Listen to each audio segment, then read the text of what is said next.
Welcome, everybody, to another edition of the Champions Journey podcast. I'm Scott Jones with Randy Grimes, and Mark Astor is going to join us later, I guess. But Randy, you just got off an airplane, and you're like jumping on this to do a show. Oh yeah. I'm in Dallas at the Gaylord Hotel right now for a conference. And All right. Just checked in, just made it just in time. All right, fantastic. And I'm excited today because we got a great guest. This is somebody that you and I both know, Randy. I'm really excited about this show today too. He's a great guy. I love this guy. His name is Justin Giovinazzo, and I think I got that right this time. Justin Giovinazzo, and he wrote the book Fear, Face Everything, and Rise. And not only did he write this great book, it's an easy read, but it's got a lot of great information, a lot of actionable intel, I like to say. And he followed it up with an actual workbook, which I think is pretty cool. Oh, did he really? Yeah. We'll get him to talk about that some when he gets on there. But no, I think it's cool. It's very interactive, and Gio is he's a great therapist in his own right, and he does a lot of good for the community, the recovery community. All right, that's great. Are you using a microphone, my friend? I am not. Oh, okay. All right, you're cracking up just a little bit, but you're fine. It'll be fine. All right, let's bring Gio in and see how he's doing. Gio, your name Justin Giovinazzo, but everybody calls you Gio. Thanks for joining us, brother. Yeah, thank you guys for having me. It's our pleasure. It's good to see you, buddy. Good to see you as well, Randy. You too, Scott. Now, we all kind of have shopped around and worked around the same areas here down in South Florida, working in addiction and mental health treatment. And so we've all had our foot in the pond a little bit. And, of course, Randy playing football in South Florida, Tampa, and everything. So we're all kind of homeboys. We hang out. I just saw you at a coffee event the other day, Justin. And sure, yeah, last week. Always good to see you. But one of the things I like about this, and this is one of the reasons that Randy and I get along so well, is that you have that kind of passion that you want to help people. And, I don't want to, we can go into your whole story and everything, but I really want to know, first of all, can you like find that spot where that passion is coming from? Is that a spiritual spot? Is it a mental spot? Is it an experiential spot? Where does your passion come from? And then we'll talk about your story a little bit, but where does your passion come from? I would say spiritual. I feel it right here in my chest. Then a simple answer, huh? Do you think we get there to that spiritual place by desperation? Yeah. Do you think obviously that's part of the puzzle, yes, but do you think that's a big part of the puzzle? I would say so, for me at least. Hitting my rock bottom, not having any hope, totally desperate. My sponsor talks about all the time, the gift of desperation, and having somebody there to guide me through the process until I can believe in myself and gain some momentum. Yeah, that was kind of part of my rock bottom, was the amount of desperation that I had. That's something that I've never experienced before. But that was part of the end for me, was having that desperation and finally having the courage to raise my hand and ask for help. Unfortunately, it took all that to get to that point, and had to put a lot of people through a lot of pain and a huge wake of destruction in my life. But, it was that desperation that brought me back. I won't say brought me to that spiritual point, but brought me back to that spiritual point because, I was raised in church. I was raised around religion, and, religion was religion. Football was religion number two. but religion was religion, and I think it's that desperation that brought me back to that spiritual place that I needed to be to recover. Sure. I just want to give a shout out. Karen Hurley's watching. She's saying hi, Scott, Randy, and Gio. Karen. Hi, Karen. I think we all know Karen a little bit out there, and anyone else who's tuning in, I want to thank you for joining us. Yeah, we talk about this desperation in these moments of hitting bottom and kind of having to reinvent yourself and everything. Um, you know, where did you start in your life? I mean, because I know you've done some time in prison, you've got some other things going on. Did you start like behind the eight ball with your life, or was that something that developed when you got older? How did things start out for you, Justin? So, from birth, I was born in New Jersey. I had a very big family. Well, wait a minute. You can stop right there. You were born in New Jersey. You were bound to be a screw up. All right. That says it all right there. Yeah. I guess I was destined for it, What part of Jersey were you from originally? Keyport and Union Beach, kind of by like Atlantic City area. Oh, okay. All right. I was in Cumberland County, brother. We had the same blood and the same mud down there, I'm sure. Yeah, sure. Not too far. Not too far. All right, go ahead. You were born down there. So I had a very big family growing up. So like as far as like love and belonging, I had that. And I would say my trouble started in 1989 when I moved to Port St. Lucie, Florida. And Port St. Lucie is well developed now. The population's increased dramatically since then. But, back then in 1989, it was a small country town, very southern. And, racism was still going on here. And there's segregation going on in the school system. So, in New Jersey, I understood at a young age the difference between skin color.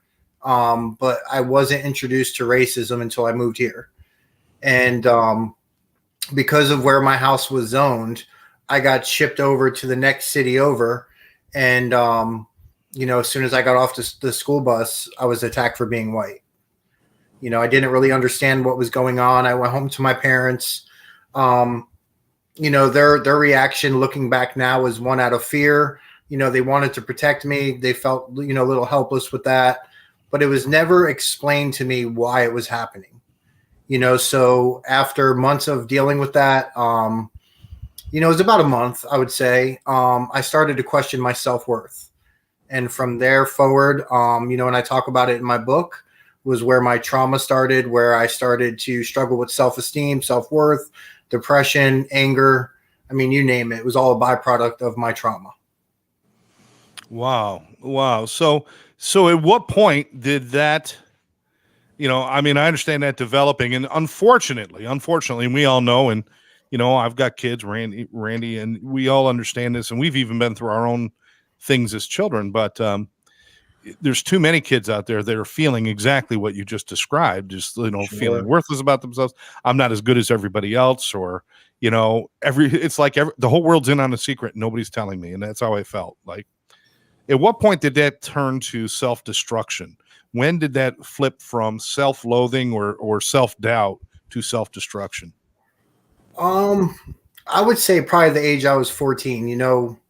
I was taught to kind of, man up, suck in my feelings. Men don't cry, men don't show emotion. And when I was 14 years old, I had been bottling it up for a while. I had a couple run-ins with the law, prior to that, with like vandalism, stuff like that. But I would say that, well, actually, let me back up a little bit, because I remember being in second grade, and I remember like being the type of kid that ran home with my report cards to show my dad my report cards. And I remember that, looking back now, it was a trauma response, but I could not focus. And if the teacher wasn't, teaching anything that grabbed my attention, my mind was drifting. And, looking back now, like I said, it was a trauma response, but I used to daydream, I used to disassociate. And I remember being bored in class one day, and I was playing with the desk. And I was playing with the desk. I accidentally broke a piece of the top layer off. And I remember the teacher calling me in front of everybody and, telling me how stupid I am. And Wow. I remember, giving up on school from that point forward. I didn't care about my grades. I didn't care about the effort I put in. I just wanted to go to school, get it over with so I can come home and get into my own little world. And I always joke and say that video games was like my first addiction, because I used to lock myself in my room. It was my safe place, and I'd play video games. But where I seen it started to get like downhill quick was when I was 14 years old. I was leaving a store with my mother, and somebody hit us from behind in the car, and we crashed into the car in front of us. And I remember getting whiplash and going to the ER. I remember the doctor started prescribing me opiates, and I didn't take them for a while. And one day I gave in and I took them, and I knew if I drank alcohol with those pills, it would enhance the effect. So the first time I ever took these opiates, I snuck into my parents' garage and I stole a beer and got back to my room, and I took 3 Vicodin at the same time, and I drank a beer. And I remember that feeling hitting me, right? I kind of talk about it in my book a little bit, because of all my trauma. I constantly had this, I was living in a constant state of fear, right? And I had this adrenaline constantly pumping through my body. And it was like the on-off switch. As soon as those Vicodin and beer kicked in, I felt comfortable in my own skin. People talk about it in the rooms of recovery, like this feeling of I have arrived.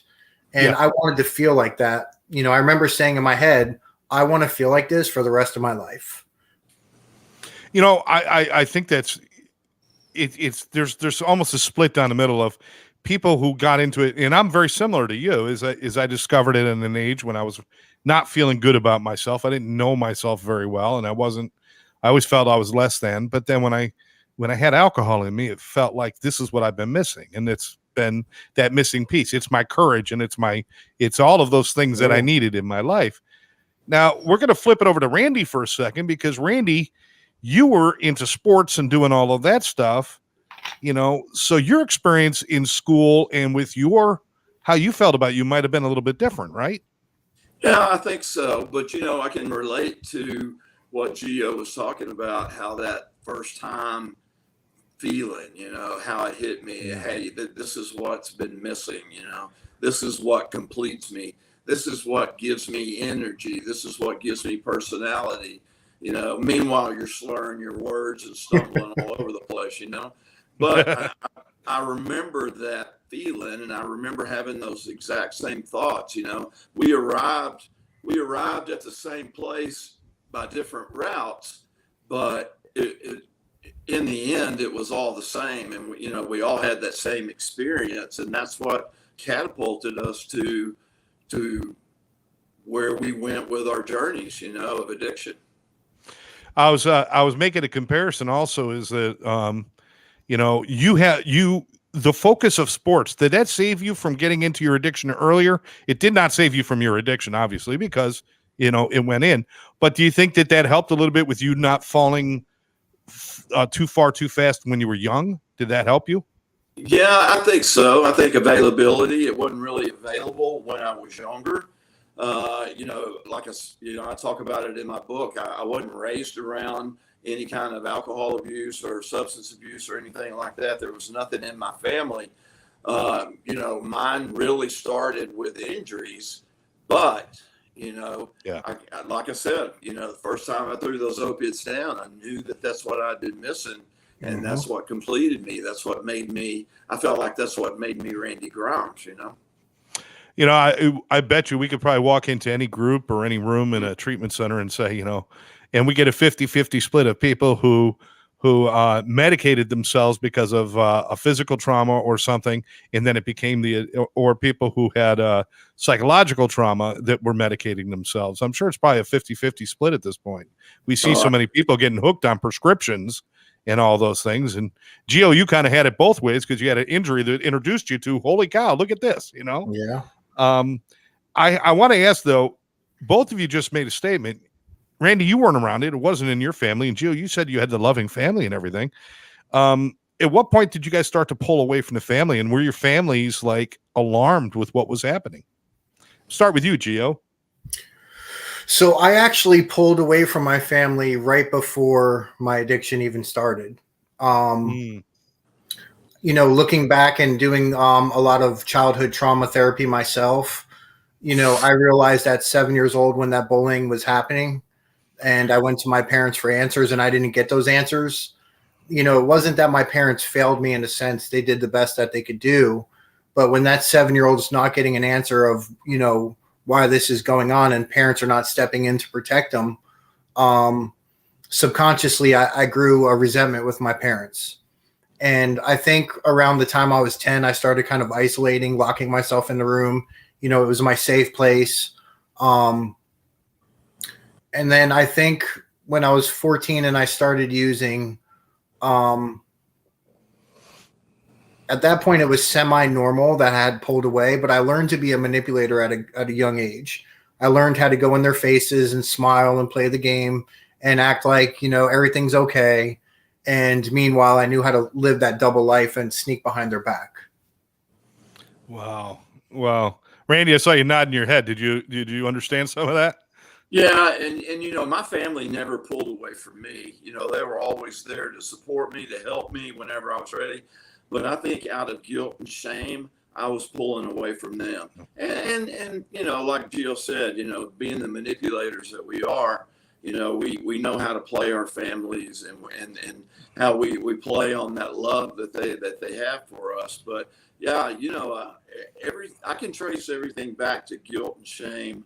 That is the reason why I isolated or pulled away from my family and put them through what they did. Wow. I think we could all understand that guilt and shame. There's two of the horsemen of the apocalypse right there. Guilt and shame, riding and screaming all the way. So Gia, let's get into your story a little bit because again, listen, I like you anyway and Randy likes you and everything else, but to hear where you went and how you got out of that was pretty amazing. So now you're a 14, 15-year-old boy, you're playing around with drugs, you're doing things, you're probably still isolating, playing your video games and stuff like that. How does it go from that and doing some little vandalisms here and there, which I call childhood things. I mean, that's what kids do. Sure. If you don't break a window every once in a while, you're not a child. I'm not suggesting that, people. I'm not. Please don't write in. But I want to say, how did that transfer itself into a life of crime? What happened there? Sure. So due to my trauma and the bullying and struggling with low self-esteem, once I started taking those pills and drinking with alcohol, it gave me a false sense of confidence, right? And it was during that time that I realized the kids my age could not get the pills. And at that time, too, I started smoking weed and, some older people that I knew that were, close to my family. They smoked and sold weed and I went to them. And so I started selling drugs at 14. Like my addiction was full throttle. And through some reflection and some, inventory work, I used to justify that I sold drugs to, make more. I sold drugs to make money. Looking back now, it was all an ego thing to feed my ego. The kids my age, they couldn't get the drugs that I can get. It was supply and demand. I had the drugs that they wanted and they fed my self-worth.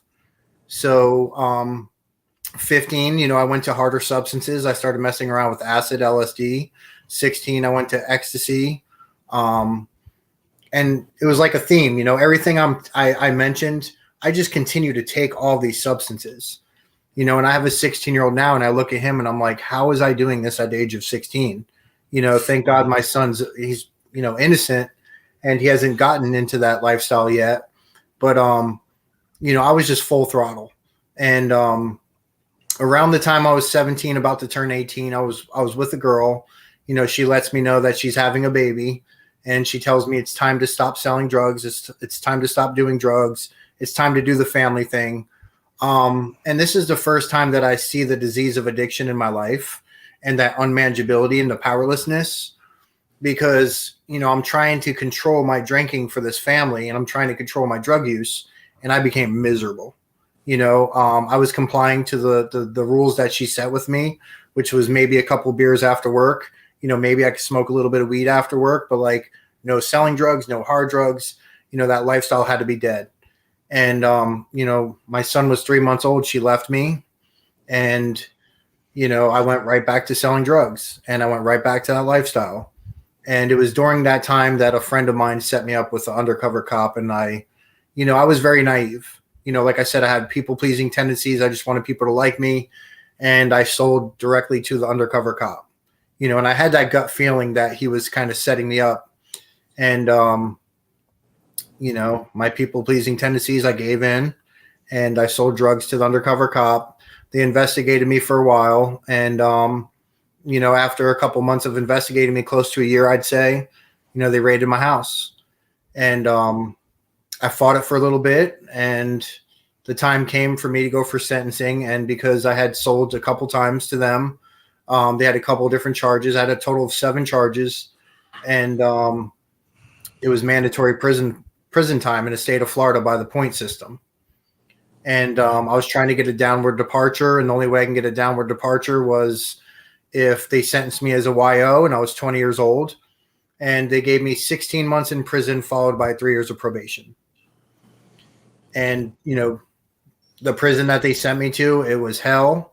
I had to fight a lot. It was a youthful offender prison to age, inmates roughly 18 to 24. They had a couple 16-year-olds that had life sentences that they sent there until they turned a certain age and transferred to a regular prison. And, the 16 months of misery, the whole time I'm there, I was like, okay, well, drugs got me here. Selling drugs got me here. I turned 21 while I was there. So I was like, when I get out, I'm going to drink. I'm going to do the whole nightlife club thing in South Florida. I deserve that after doing 16 months in prison. Good plan. Good plan. Let's hear how that worked out. So I get out and, I meet with the probation officer and she tells me there's 0 tolerance in the state of Florida. And if I violate probation, I'm going back to Brevard because I'm still under the age of 24. And, I'm home and a friend came to see me and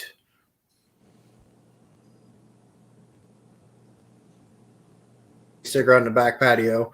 As soon as he walked back there, he didn't even say a word. As soon as he looked at me, he hit his pocket and I heard those pills jingling and I went on autopilot, right? There was like, no, just say no. There was no, thinking about the 16 months of hell I just endured. There was no thinking about these 3 years of probation with 0 tolerance. As soon as he hit those pills and my mind started going, my mental obsession, I just stood up and I followed him to the room and I snorted those pills. There was no hesitation whatsoever. You didn't take those few moments and think about it or something. And I do understand this, but I want you to explain it for people who don't understand that are listening. It's not like you sat there and said, oh, well, screw the system or screw that or anything. It just, you go almost into an autopilot type setting, don't you? Sure. And there's a 12-step book, and I'm not going to say the name to break the anonymity of the book or the program, but there's a book on the 12 steps. And it talks about the mental obsession and it talks about the mental blank spot. And that was broken down to me in my early recovery. And I can identify with that because that's what would happen to me. It's like I go on autopilot and that's where my disease of addiction kicks in. And there is no just say no. There is no like sitting there and like weighing the consequences. There is no like play the tape through, it's go. And after I do the substance, then I'm saying, why did I just do that? That's the insanity that they talk about and with addiction. It's almost cruel that your addiction can shut off that conscious or that your conscious thought and then turn it back on after you've already screwed up. Just so you could feel bad, Yeah. It's like, if you got to turn it off, leave it off. Why you got to make me feel bad afterwards? Yeah. Randy, you were shaking your head. Do you understand some of this? How often were you being drug tested at the time, Gio? So it was once a month. Mm-hmm. Wow. Oh, I can relate to that. And you think about relapse, and hey, why did this person just go through 90 days of treatment and have 4 or 5, 6 months, and all of a sudden one day just decide to pick up? It's cunning and baffling, just like they say. And that just shows the powerfulness of this disease. You've got to always be on guard. Now, I don't want anybody out there to get the idea that we don't have control, because we do in a sense. But you got to learn how to you got to exercise that muscle. You got to exercise that and learn how to do that. And if you don't, you just don't figure it out on your own. You're going to revert back to what you know. And mindfulness and being present in your moment, knowing your circumstance, how you're feeling, what you need to do, all those things are important. And when you don't learn that at the very beginning, this was the first couple of years, it's really easy to kick that autopilot in. So, you go and you do this, Gio, and then it's like, are you thinking to yourself, well, screw it. Now I've started. Why not just keep going? Or what did you do with that? Sure. I kind of beat myself up, like Randy was saying, the guilt and the shame, right? Yeah. And I said, okay, this is it. Like, this is that one get out of jail free card. Like, I got it out of my system and I'm not going to do it again. All right. But that book that I was talking about that really helped me in my recovery, it talks about once I pick up, now I'm craving. I developed this phenomenon of craving.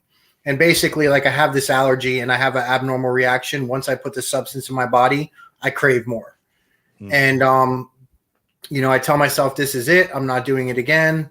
And the next day I'm doing it again. And the next day I'm doing it again. And after a couple of days of being on opiates, now I have that physical dependency and I'm going to get sick if I try to get off them. And so now the best thinking that I had while I was in my addiction was, how can I beat these drug tests? And needless to say, I figured out a way that worked in the beginning. Eventually things caught up with me and I violated probation, and I go in front of the judge and for whatever reason, the judge reinstates me, and then I violate again. And for whatever reason, the judge reinstates me, doesn't send me to prison. And I did good for a little bit. And, I meet another girl, we're dating, she gets pregnant. Life was going fairly good. And I wasn't doing any drugs, but I was drinking. And, I wasn't like a full blown alcoholic, but, I drank pretty much every day after work and on the weekends. And, life started going good. And, one day that itch comes back and I tell myself, well, I could treat myself to just one. I've did good for a couple months and probation's off my back and I give in and then I'm back on them again and they grab a hold of me. And, needless to say, I'm trying to hide my addiction so she doesn't find out. My addiction at that time, South Florida, the pain mills, the pain clinics were on every corner and it was easy to get them. And my addiction, the progression of my disease, I was doing a lot of pills in a day and I was scared she was going to find out. And somebody had, mentioned to me that maybe I can try, IV. And instead of doing 50 pills in one day, I could do one, intravenously and have that same effect. So I always, joke when I tell my story. I remember one time that I went to the hospital with my mom and they had to give me a shot. And I literally dragged my mother, 2 nurses, and a doctor down the hall. And I was probably, 7, 8, 9 years old. And that's how scared of needles I was. But the only justification for me to cross that threshold was to hide my addiction, Mm-hmm. And so once I did that, things got worse. And needless to say, I walk into the probation office one day and the probation officer, lifts up my long sleeve shirt and says, listen, your boss called and said that, you're back on them. And she's like, don't worry, we're going to send you back to prison. And I ran out of that probation office and I had to do the walk of shame and I had to tell my son's mother that I was using and I relapsed behind her back. And not only that, but now I violated probation again and they're sending me back to prison. And, she actually took it okay in a sense. She's like, okay, we're going to make the best of it. Let's go down to Miami. We'll go live with my parents. You can hide out for a little bit, work for a couple months, save some money. She's like, you could leave us with some money while you're gone.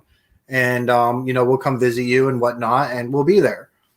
And I did that. And, the day came when they came and found me in Miami and, they transferred me back up to St. Lucie County. And while I was in there, they had a drug program. I signed up for that. It was a therapeutic community. I really didn't get much from it, and then they had another program, a spiritual program. I signed up for that. I grew a little bit, but I had a kind of a misconception of what God was based on my trauma. You know, it's kind of hard for me to trust in something I didn't believe in, that I subconsciously felt like it let me down. And needless to say, you know, while I was in there, she did leave me.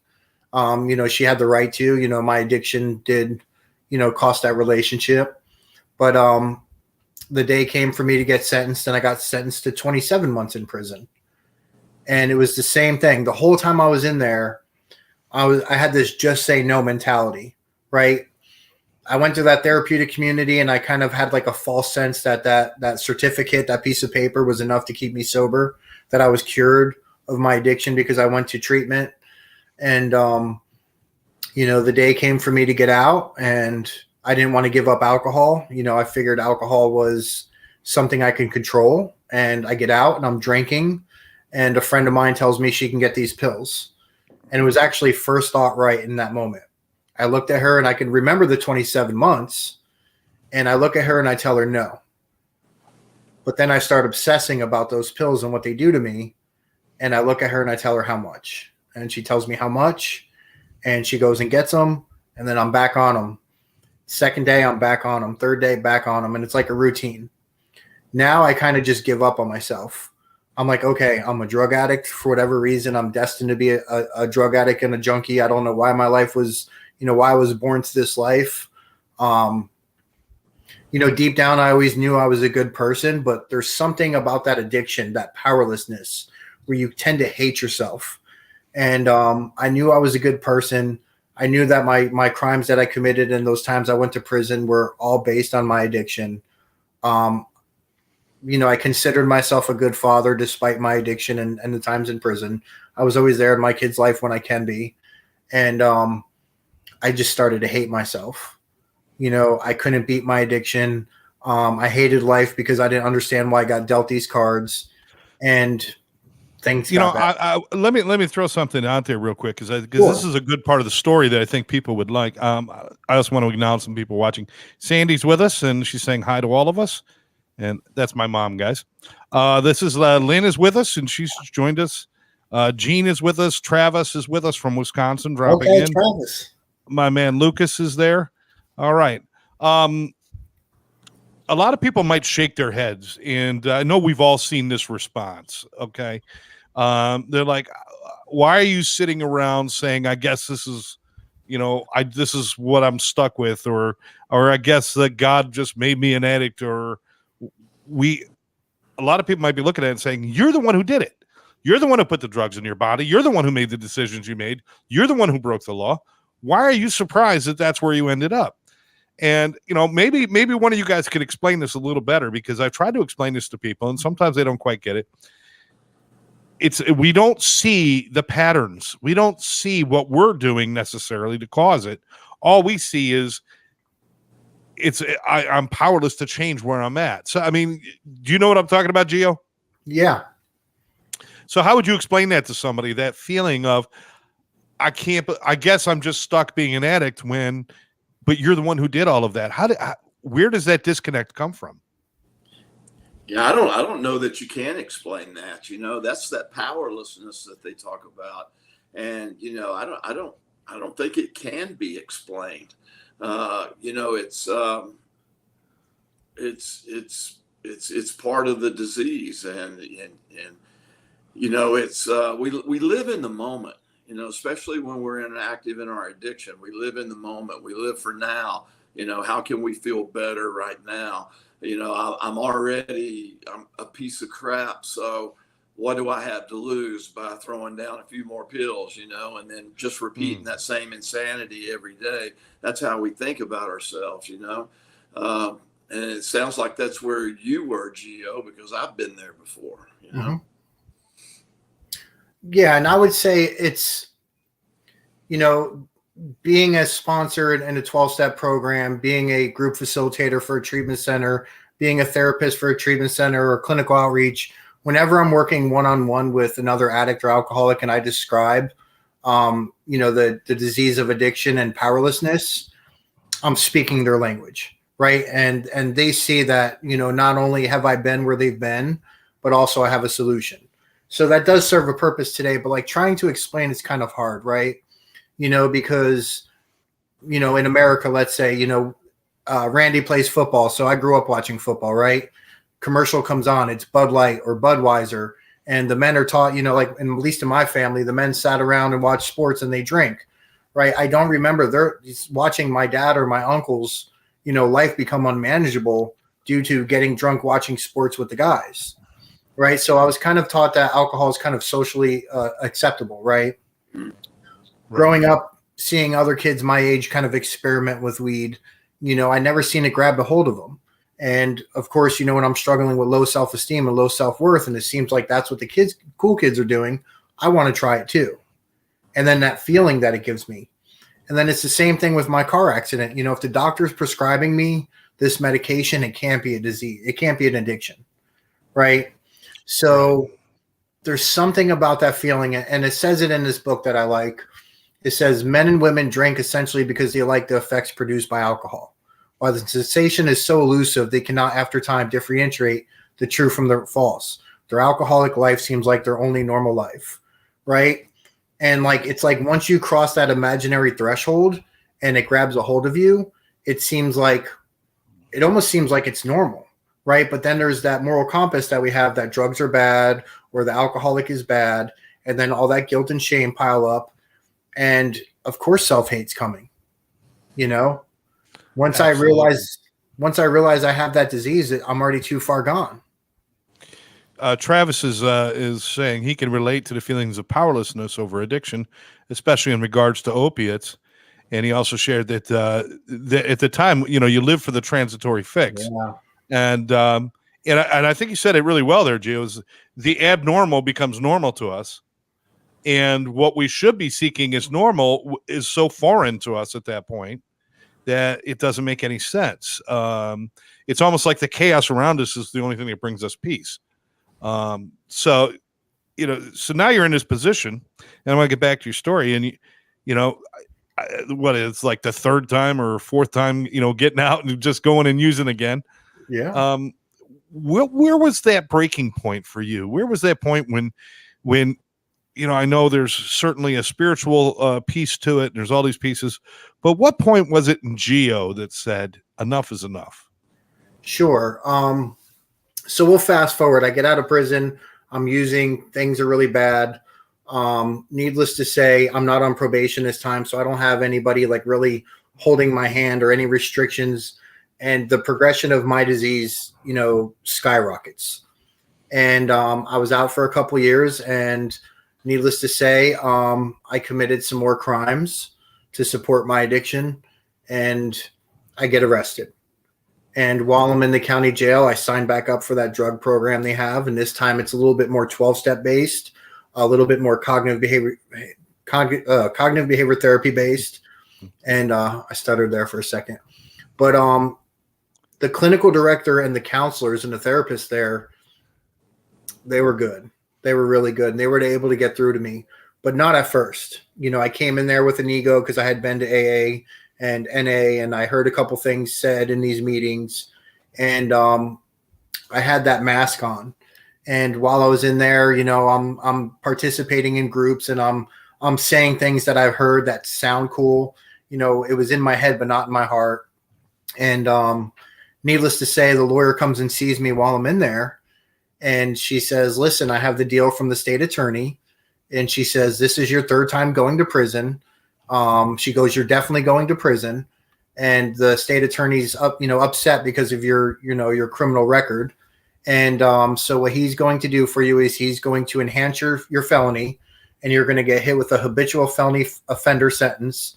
And in the state of Florida, you're going to get 30 years day for day in the Department of Corrections. Wow. And I remember sitting there and feeling hopeless, right? And I was like, my addiction took me too far this time. And like I said, I knew I was a good person inside, but when my addiction's running the show, it's Dr. Jekyll and Mr. Hyde. And I go back to the dorm, and the first person I called was my the girlfriend that I had at that time. And she was, out there, and she had, was in an IOP program and sober living, and she was working the 12 steps with a sponsor. And as soon as she answers, and I was going to, tell her I was getting 30 years, she says, "Listen, me and you need to have a talk." And I'm like, "Okay, go ahead." So she tells me that her sponsor said that we're toxic and we're leaving. She's leaving me. So I hang up the phone on her. And then the second phone call is to my parents.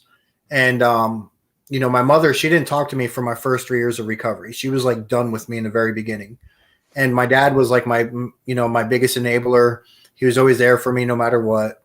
So I called to speak with my dad, and my mom answers.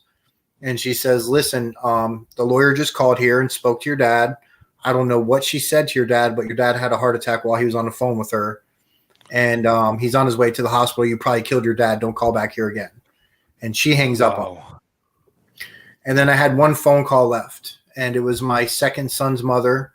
And she answers the phone. She tells me that she talked to my other son's mother. Both of my kids were acting out at home. They're acting out at school, and I did that to them again.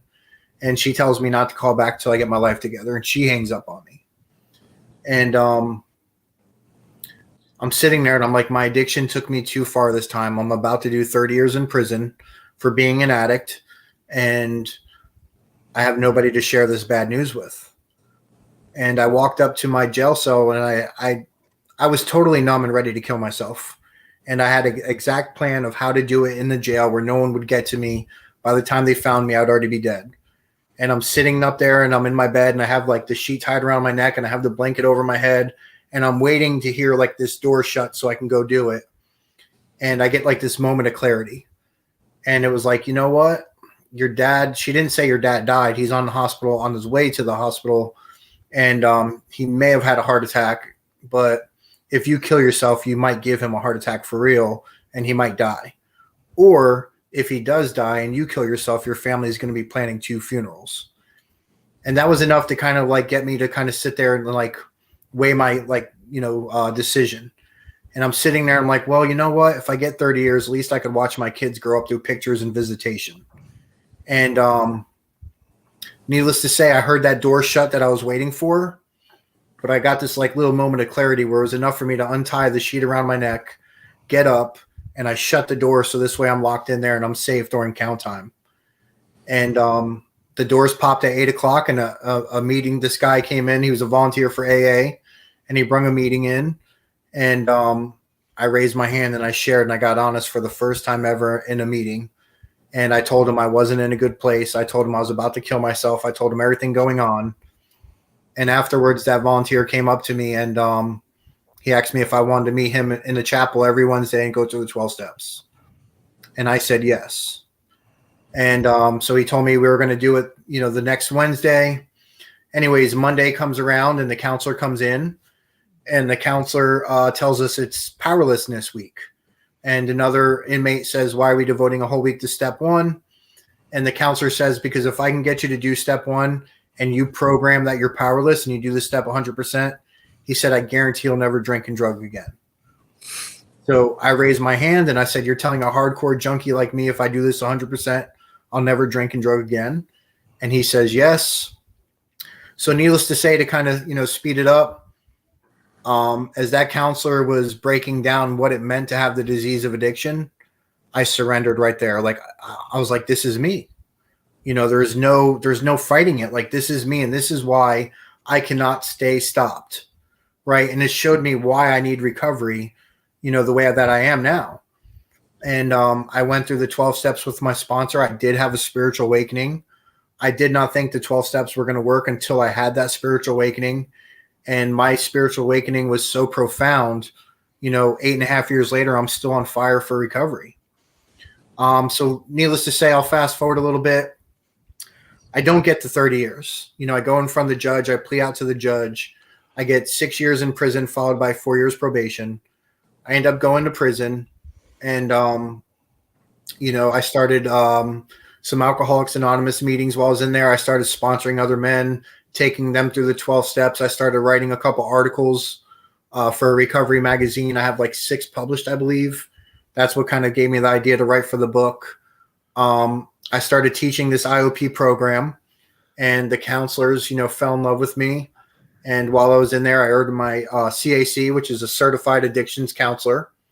Well, fast forward, I get out. I jump into the recovery community here where I live. Started a couple meetings, started sponsoring other men, started working in treatment. I went from a nighttime IOP group facilitator just to get my foot in the door, transferred to full-time group facilitator, transferred to group facilitator / IOP therapist. I left that treatment center to grow more at another one. I became a primary therapist. That's when I got the idea to write that book. Prior to me switching to that facility to become a full-time primary therapist, my dad comes home one day and he tells me that he's got stage 4 lung cancer and he's dying. Needless to say, the last thing they tried to do was chemo. The chemo made it spread worse. I watched the strongest man in my life go to the meek, see him at his weakest. This was during COVID. He had a seizure one day. He was in a hospital for 2 weeks, and then he signed himself out on my son's birthday and passed away 2 days after, my son's birthday, which I realized he came home to die. He wanted to see my family and me before he went away. But, my dad got to see me sober. I was 5 years sober when he passed away. But shortly after that, I started the grieving process. Because I still had, even though I was a therapist at the time, I still had this belief that men don't cry, men don't show weakness. And it was on a subconscious level, right? So I actually delayed the grieving process because subconsciously I didn't want to let my dad go. And needless to say, I got really miserable. I started childhood trauma therapy. And the same time I did that, I was working on a thorough fear inventory in a 12-step program. And I seen the correlation. To me, it was a God thing how I was doing those things at the same time. But I was able to trace all my childhood trauma back to I have one memory of 3 years old or 1 year old. I'm sorry.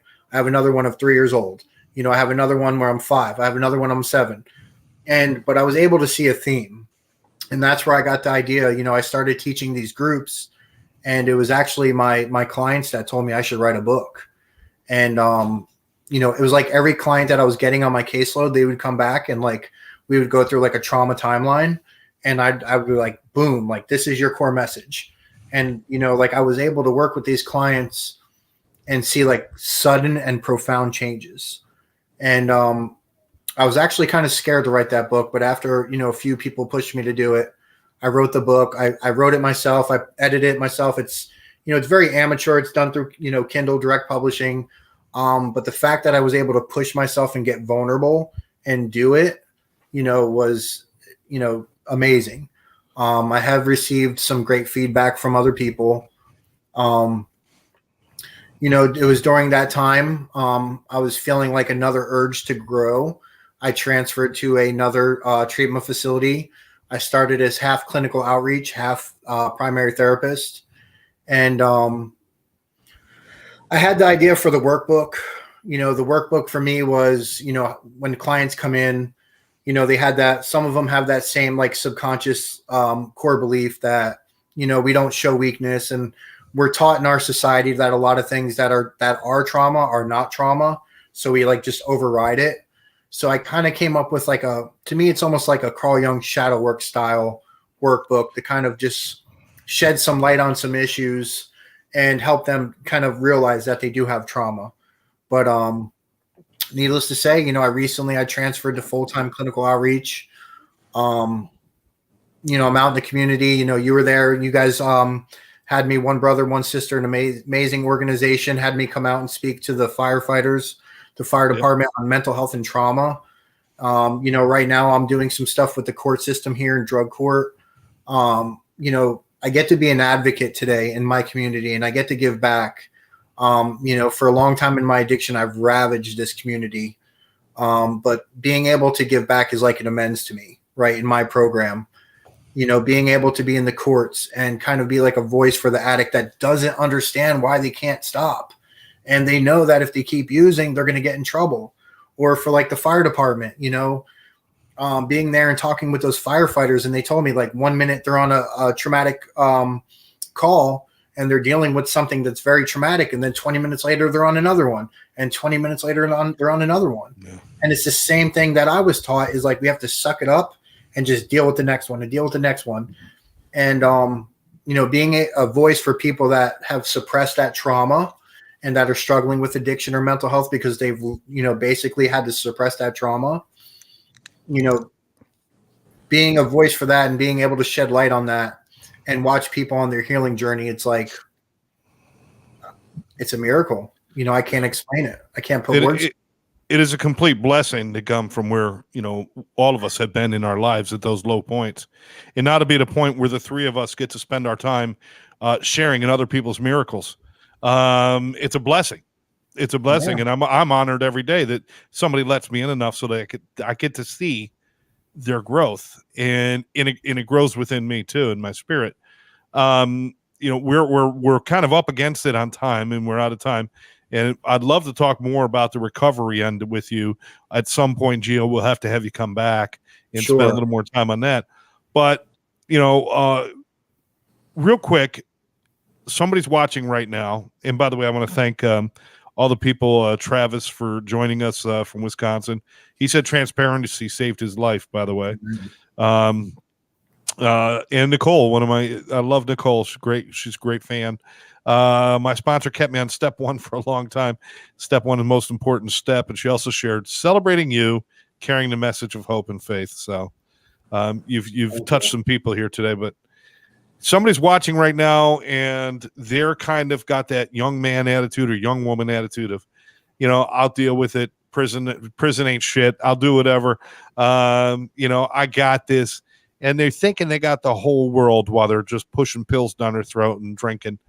What do you want to tell them? If you had a moment to give them a clear message from you, what would you like to say to them? Sure. I mean, my story is, I'm not unique.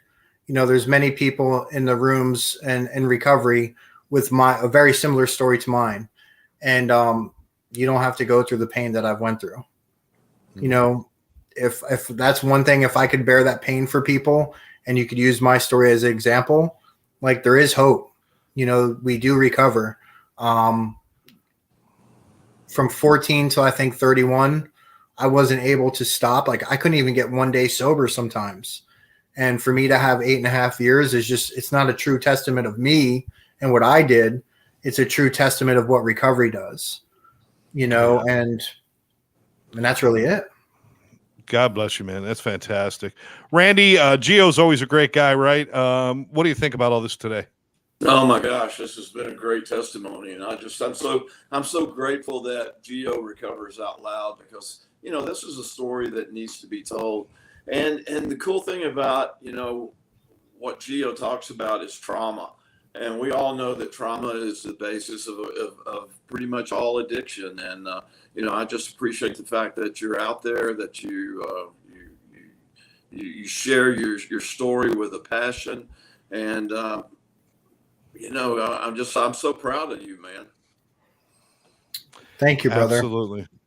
Absolutely. That's what this show's about, the champion's journey. And it's not about, you don't have to win a world championship in golf or football or baseball or basketball. We're talking about champions in life. And you are one of those champions, Gio. No matter where you came from or how you felt about yourself back then, I'll tell you now what we see when we see somebody like you, and especially you doing what you do. We see a champion. We see somebody who champions for others, who gives a voice to others who don't have a voice, and who's willing to share of themselves so that others don't have to suffer. And that there's nothing better. There's no higher praise than that you are doing great work, and we appreciate you in the community, man. Yeah. Thank you. Thank you. All right. I appreciate both of you guys. Oh, you're a good man. You're a good man. And as always, Randy, good spending time with you, my friend. Have fun in Dallas. Have fun in Dallas. You're not joining the Cowboys, are you? No, it's too hot out here. You got it. All right. For Justin Giovinazzo, our friend Gio, don't forget to pick up his book, Fear, Face Everything, and Rise. You can pick it up on Amazon. You got a website, Gio? Currently, no. Okay, go to Amazon then. And if you can't find it, then contact me and I'll find it for you. And I'll find Gio and he'll deliver it in person. But for Gio and for my friend Randy Grimes, I'm Scott Jones. Thank you, everybody, for joining us. We hope everybody has a wonderful rest of your day. We will catch you next time.